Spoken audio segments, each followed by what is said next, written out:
Buenas noches, muchachos. Vamos a exponer el tema correspondiente a la cálculo de pérdidas en tuberías. Hasta el momento nosotros hemos utilizado la ecuación de la energía y hay un término de la ecuación de la energía que nos representa las pérdidas. Por el momento esas pérdidas pues las hemos asumido, nos las han dado o se han despreciado.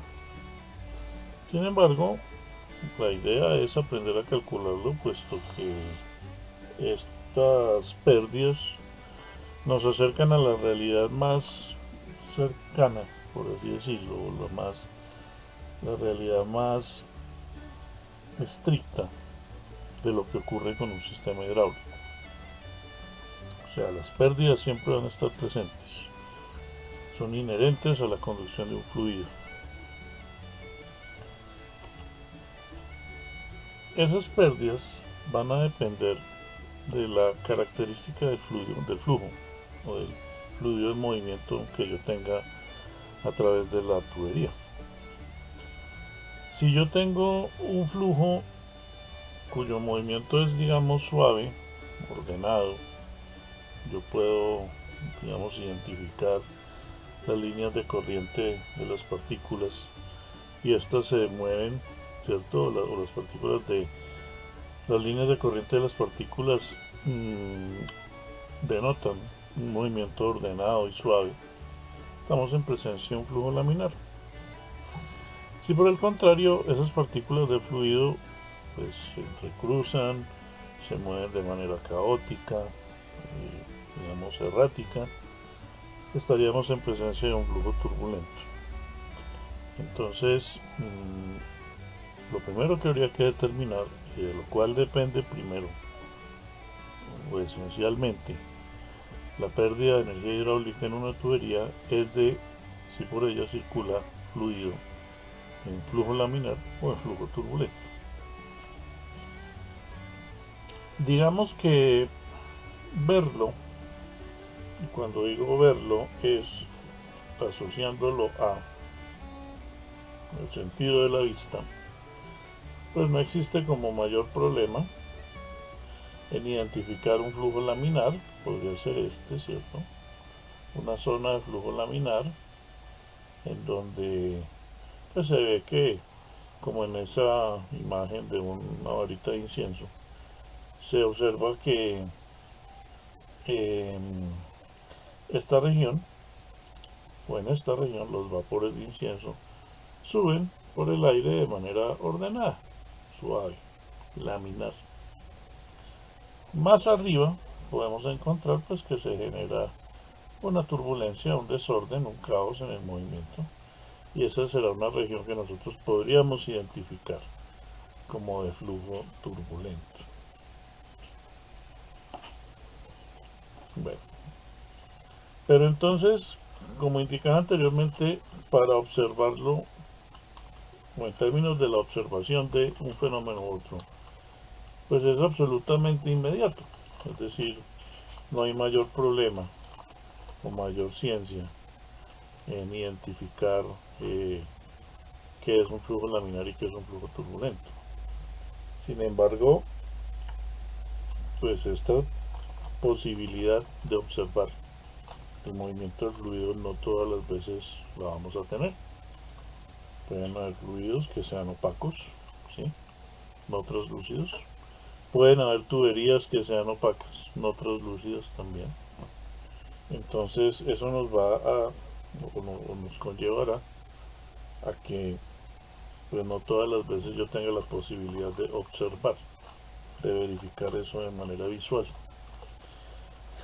Entonces es necesario eh, generar o estudiar el fenómeno de forma tal que yo pueda crear un parámetro o algún tipo de indicador que me permita determinar si estoy en presencia de un flujo laminar o de un flujo turbulento, sin necesidad y sin tener, digamos, que utilizar la vista para poder identificarlo. Este trabajo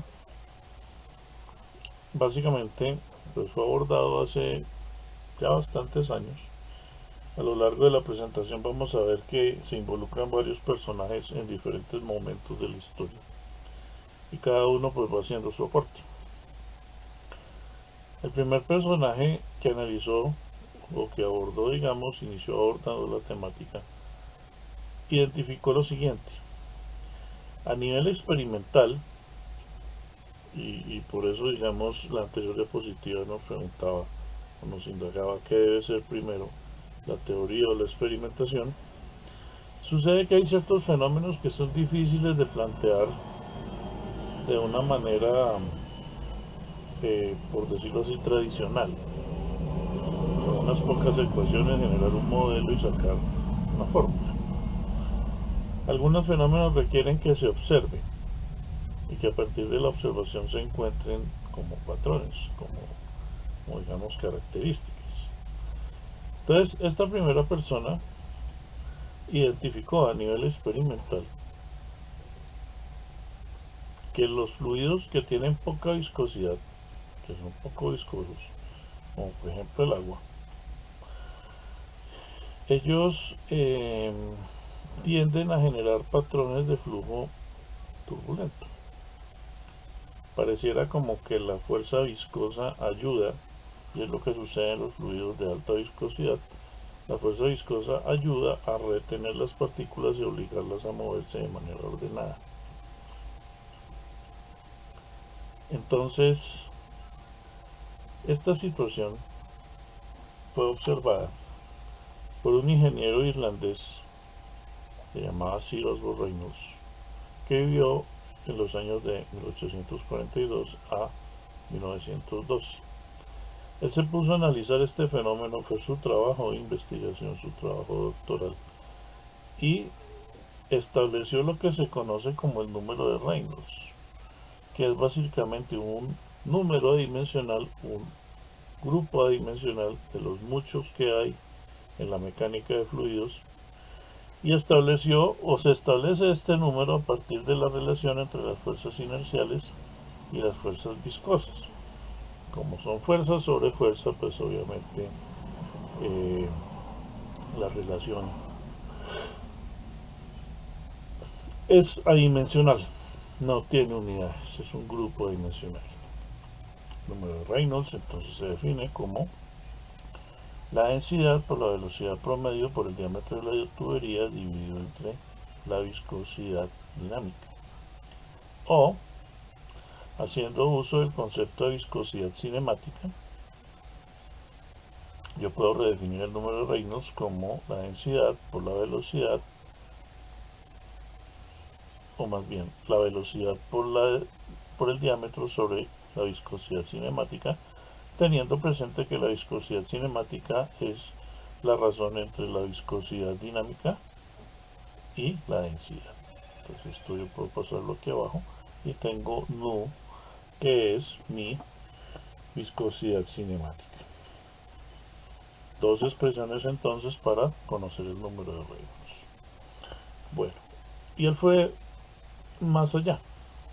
Determinó que el flujo laminar correspondía a flujos que tenían un número de Reynolds menores o iguales a 2300.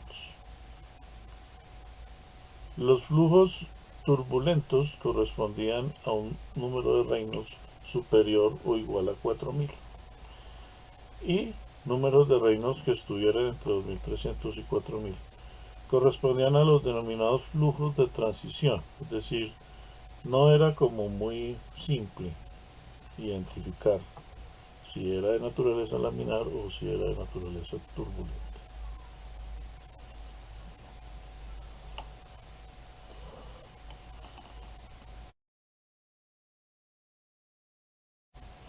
En la determinación del número de Reynolds utilizábamos la viscosidad cinemática, ¿no? La viscosidad cinemática tiene unas unidades, se denominan los Stokes, que corresponden una unidad de 1 centímetro cuadrado por segundo o sobre segundo. Y hay que tener presente otra cosa. Estamos expresando un número de Reynolds aplicable al flujo en tuberías. Sin embargo, este diámetro que involucra acá es el diámetro de la tubería, pero en los trabajos de Osborne-Reynolds ese diámetro corresponde a lo que se denomina una longitud característica. Esa longitud característica se conoce como un diámetro hidráulico, y el diámetro hidráulico corresponde a 4 veces el área de la sección de flujo o área mojada dividido entre el perímetro mojado, área transversal y perímetro mojado, perdón. Entonces ese diámetro se podría demostrar que para el caso de una tubería llena, completamente llena, pues el diámetro hidráulico corresponde al diámetro de la tubería. Ahora bien, en el caso de flujo laminar, la situación corresponde a la siguiente. La capa más central del fluido va arrastrando a las capas adyacentes, como cuando uno extiende la antena de un radio. Uno ala el tubo central de la antenita y ella va arrastrando al adyacente, y al adyacente, al adyacente, al adyacente. Finalmente se cumple la condición de no deslizamiento en el borde de la tubería, en donde pues la velocidad aquí es cero. O sea, ahí se considera que la película de fluido está adherida a la pared del tubo y se distribuye la velocidad dentro del tubo de manera parabólica. Una distribución de velocidad que estaría dado por esta expresión que tenemos acá. Ahora, la pérdida de hidráulica, digamos, o la pérdida de energía en la conducción de fluidos por tubería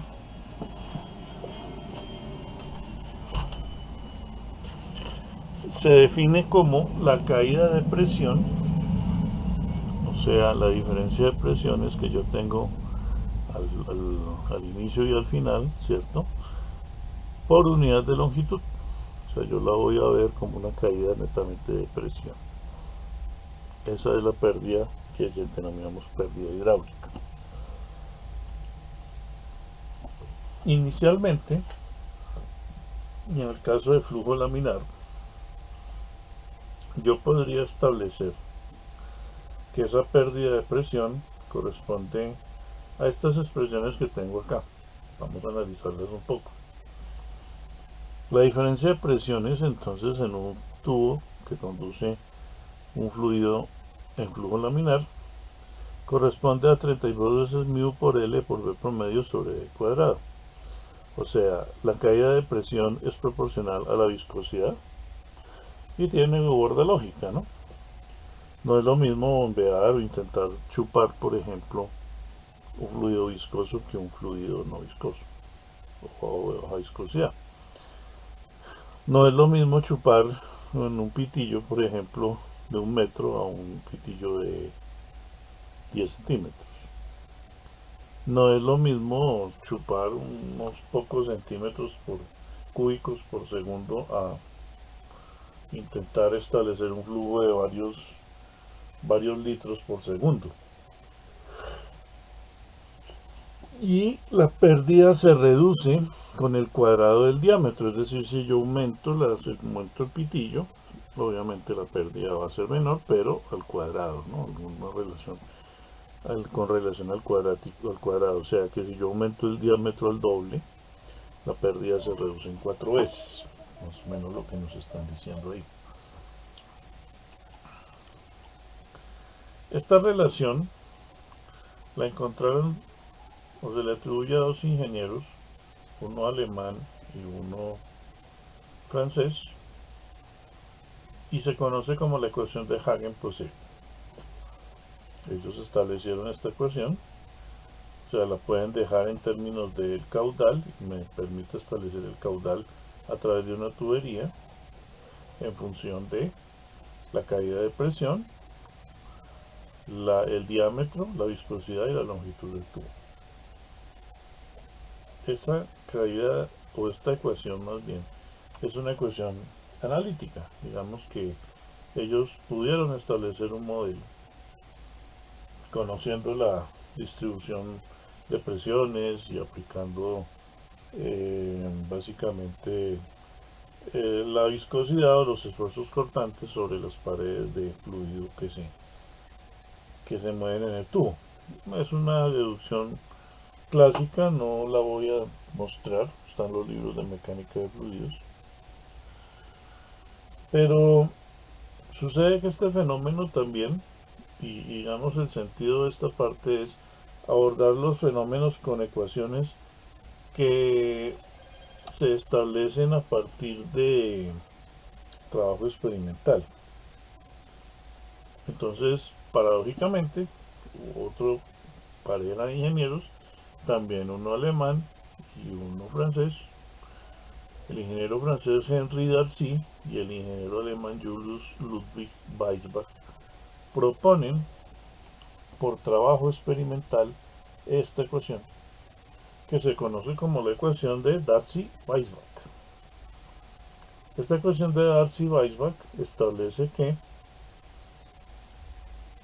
la caída de presión a lo largo del tubo va a ser igual a un factor de fricción por la longitud sobre el diámetro por la presión dinámica, que es ρ p promedio cuadrado sobre 2, y esta expresión es obtenida a través de trabajo experimental. O sea, ellos abordaron el problema, pero lo hicieron analizándolo desde el punto de vista experimental, viendo los datos y obteniendo patrones al respecto. Si ambas ecuaciones describen el mismo fenómeno, da como tentación de igualarlas, ¿no? Y al igualarlas encontramos algo interesante. Observemos que al hacer las igualaciones y un poco de álgebra, encontramos que el factor de fricción, que sería como lo único que puede diferenciar en términos de variables a una y otra ecuación, es igual a 64 sobre el número de Reynolds. Entonces, si yo conozco el factor de fricción, que en el caso de un flujo laminar ya sabemos por la evaluación de la ecuación de Darcy-Weisbach y Hagen-Poiseuille, sé que ese factor de fricción es de 64 sobre el número de Reynolds, entonces yo puedo calcular mi caída de presión o mi pérdida. En este caso puedo verla en alturas, es decir, si yo tomo la ecuación de Darcy-Weisbach y la divido entre ρ por g, tengo esta expresión y observemos que voy a tener la pérdida de energía hidráulica en alturas. Y la puedo calcular como F por L sobre D por B promedio al cuadrado sobre 2G. O sea, una ecuación o un término de la pérdida. Y esta pérdida hidráulica pues será utilizada en la ecuación de la energía. Será nuestro término correspondiente a la pérdida de energía hidráulica.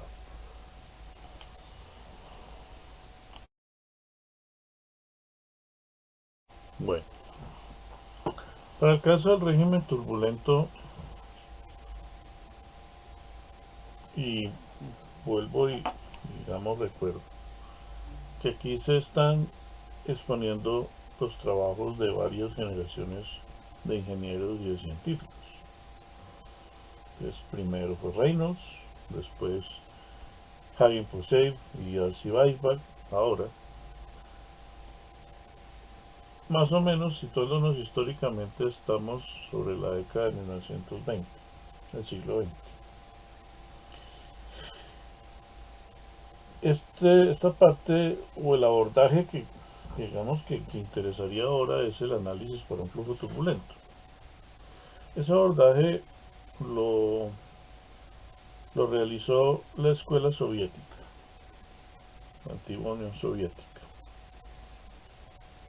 Ellos intentaron establecer primero una velocidad estadística promedio para un flujo turbulento. Bueno, obviamente se requiere para eso una instrumentación compleja. Ya para esa década, pues digamos, se podía contar con mejores equipos en los laboratorios y se podía determinar un promedio estadístico de velocidad para un flujo turbulento. Ellos encontraron resultados interesantes como los siguientes. Bueno, digamos que aunque no se puede hablar o no tiene sentido hablar de una distribución de velocidad en el caso del flujo turbulento, promediando esta velocidad en el tiempo y en el espacio, estableciendo un promedio estadístico, sucede algo bien particular. La distribución de velocidades tiende como a achatarse. Esto que antes era parabólico tiende a volverse como más achatado así, lo cual podría como, digamos, interpretarse como que tiende a uniformizarse, es decir, podríamos decir que en el promedio casi todas las partículas de entre esta región y esta región viajan más o menos con la misma velocidad, es decir, viajan como un todo, como un bloque. Y a partir de esta región comienza a ir disminuyendo la velocidad. Y esa disminución de la velocidad se debe pues a las interacciones que ocurren en estas capas, que llaman capa de traslape, capa de amortiguamiento y subcapa viscosa. Entonces, lo que ocurre ahí, digamos, sobre todo entre la pared del tubo y las primeras capas de fluido, digamos que rige mucho el fenómeno. Entonces ellos dijeron o establecieron como gran conclusión que había que identificar o establecer otro parámetro para poder describir el movimiento del fluido en flujo turbulento. En este caso, la aspereza del tubo. O sea, la aspereza, la rugosidad que tenga el tubo, va a influir en el movimiento del fluido en su interior. Pero no es cuánta aspereza o el tamaño de la aspereza en milímetros o en centímetros o como la queramos definir. Es el tamaño relativo de la aspereza lo que me va a importar. Es decir, la relación entre esa aspereza y el diámetro de la tubería que yo estoy trabajando. Estos estudios fueron, digamos, promovidos, o digamos el ingeniero que más se entregó al tema fue un ingeniero soviético o ruso, bueno, se llamaba Johann Nikuradse. Él tuvo que emigrar hacia Estados Unidos debido a los purgas estalinistas de la época del estalinismo en la Unión Soviética, que eso fue de la más o menos 1900, mediados del 20 hasta el 50, el inicio de los años 50.